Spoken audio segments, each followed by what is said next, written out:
Dostlar, yayınımız hep devam etti. Kun devamında da Millet Teлеканалы ile kalmağa ve olmağa teklif ettiğimiz sabah yayını yalnız saatini tamam misafir ile karşılamağa hazırdır. Şu cümleden sizni de meraklı sohbetimizge davet etemiz. Evvelsi aytkanımız gibi Akmejit'te işte amelge geçirilgen bir leyhalar hakkında laf yürseteceğimiz bizim misafirimiz ile.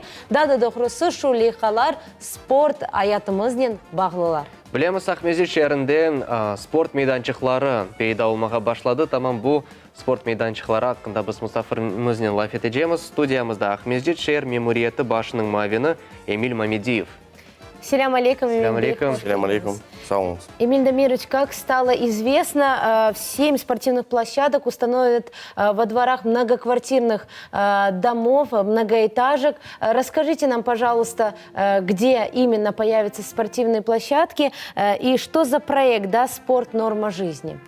Действительно, 7 спортивных площадок, 7 тренажерных комплексов будут установлены на территории города Симферополя. Это не только МКД, это и свободные пространства, это и частный сектор, может быть. Из 7 площадок 3 площадки уже установлены. Это улица Дружбы 64, Гайдара 18 и Марка Донского 6А. И 4 площадки в районе улицы Балаклавской, Кирова 39, Куйбышева 15 и Донская 47 будут установлены. По информации подрядной организации, будут установлены до конца текущего месяца. Ежедневно я посещаю строительные площадки, работы ведутся практически на всех объектах одновременно. И, судя по всему, площадки будут установлены в срок. Это все устанавливается в рамках проекта «Спорт. Норма жизни». Расскажите, что это за проект? Региональный проект, это верно? Расскажите о нем. Региональный проект «Спорт. Норма жизни» реализуется в рамках национального проекта «Демография». Поэтому основной целью данного регионального проекта является создание для всех категорий и возрастных групп населения условий для занятий физической культурой, спорта.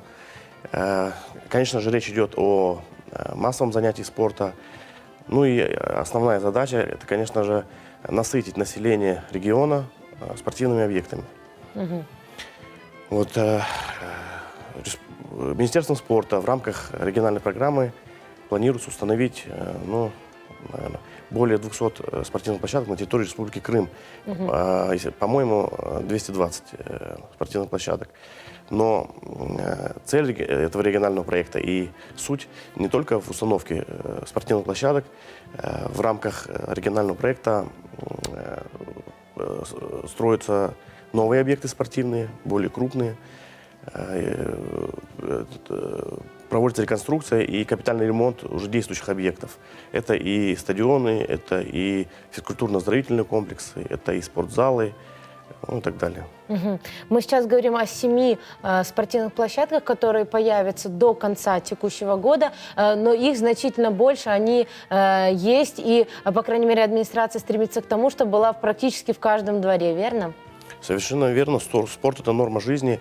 Для того, чтобы популяризировать спорт, для того, чтобы люди им занимались, не только молодое поколение, но и люди пожилого возраста, спортивные объекты должны быть в пешей доступности и в финансовой доступности. К этому стремится администрация. Вот если говорить про региональный проект, то целевым показателем регионального проекта является вовлечение в спортивную деятельность, активную спортивную деятельность более 55% населения. Ну вот, допустим, если говорить про город Симферополь, на территории города Симферополя проживает больше 340 тысяч человек официально. Из них порядка более 330 тысяч это люди от 3 до 79 лет. Именно вот эта категория граждан интересует региональный проект. Если мы говорим про 55% от этого числа, то получается порядка 187 тысяч человек мы должны вовлечь в городе Симферополя активно заниматься спортом. И это получается, что вот и спортивные площадки, если мы, арифметика проста, если мы говорим, что вместимость спортивной площадки в час – это 12 человек, и вот если 12 человек каждый час в течение 12 часов в сутки хотя бы 3 раза в неделю будут заниматься спортом на спортивной площадке, то нам необходимо порядка 187 спортивных объектов. И вот с 2016 года по текущий год построено порядка 88 спортивных кластеров. То есть дефицит составляет порядка 84 спортивных объектов. Вот к этому мы стремимся. И, то есть минимум 84 объекта нам нужно построить, чтобы достичь целевого показателя. И это только 55% от населения. То есть, Симферополя. да, То есть задача, работа непочатый край. Да. то есть задача привлечь не только детей, а вообще всех Все категории, жителей, да. всех категорий граждан. Все категории, да. Если мы привлекаем молодежь, мы вовлекаем их в спорт, а не там, в антиспортивные мероприятия, да. И, если мы говорим, что спортивные объекты доступны у нас в каждом дворе, то старшее поколение тоже приобщается к спорту. Вот мы, например, с главой администрации города Симферополя Еленой Степановной Проценко выезжали на выезд несколько месяцев назад. И мы были удивлены, это поселок Аэрофлотский, у них неподалеку был стадион. И вот представители вот старшего поколения, они объединились и занялись скандинавской ходьбой. То есть, если будут спортивные объекты, будут заниматься люди. Да. То есть спорт будет доступный для всех. Для всех совершенно верно. Да. Эмиль Бей, как вы сказали в одном из интервью, вы лично посещаете все объекты, и сегодня вы нам это подтвердили. Вот какие слышите отзывы, да, от местных жителей? Устраивает ли их как бы качество данных спортивных площадок? Вы, возможно, у вас была возможность позаниматься спортом вместе с гражданами. И как вы, как гражданин, да, и как чиновник оцениваете качество данных площадок? Чаще всего спортивные площадки вызывают доверие у жителей, то есть у пользователей этих спортивных площадок. Для того, чтобы работы выполнялись качественно, эту работу контролирует и администрация города Симферополя, и Министерство спорта Республики Крым.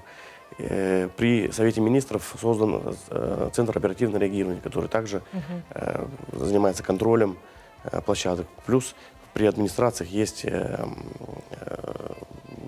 специалисты в этой области, технадзоры, которые также проводят эту работу. Поэтому, если вдруг работа выполнена некачественно, то такая спортивная площадка не принимается. Поэтому каждый подрядчик, который строит, должен знать, что работу нужно выполнять качественно. Конечно, бывают различные нюансы и так далее. Бывает со стороны населения проявляется вандализм, потому что, К сожалению, да, с этим сталкиваемся тоже. Поэтому постараемся все оперативно все эти проблемы устранять. А будет ли обеспечено техническое обслуживание этих площадок? Потому что мы знаем, оборудование, оно может изнашиваться со временем. Да, мы планируем, наверное, в следующем году проводить вот эту работу по техническому обслуживанию. И работа будет касаться не только новых площадок, которые будут построены, а тех площадок, которые находятся на территории города Симферополя. То есть не просто сдали в объекты в эксплуатацию, а еще и за их дальнейшей судьбой тоже будет вестись наблюдение. Да? Совершенно верно. И у нас есть народный контроль, который при первой же возможности постоянно нам об этом напоминает. И поэтому этот вопрос не останется нерассмотренным. Да. Эмиль Дамирович, какие еще проекты, по вашему мнению, на сегодняшний день являются особо актуальными для города Симферополя, и вот в первую очередь они реализовываются? В спортивной части, да? Ну, мы говорили про региональный проект «Спорт. Норма жизни». У нас есть еще федеральная целевая программа, в рамках которой реализуется строительство, но это крупное строительство. Спорткомплексы целые, спорткомплексы, да, и так далее. Плюс в администрации города Симферополя у нас реализуется муниципальная программа развития физической культуры и спорта. Вот в рамках этой программы мы в этом году реализуем еще 6 площадок из муниципального бюджета. Они менее укомплектованы, нежели вот те площадки, которые предоставляет нам Минспорт. Но они достаточны для подготовки, для сдачи ГТО. Кроме того, на 2021 год мы планируем проектирование 12 многофункциональных спортивных площадок для игровых видов спорта. Это волейбол, баскетбол, футбол и так далее. Ну, плюс большое значение уделяется капитальному ремонту наших спортивных школ. Это немаловажно, потому что нынешнее состояние, я считаю, как неудовлетворительное. Поэтому мы каждый год пытаемся что-то отремонтировать, чтобы привести в соответствие, чтобы действительно спорт был нормой жизни.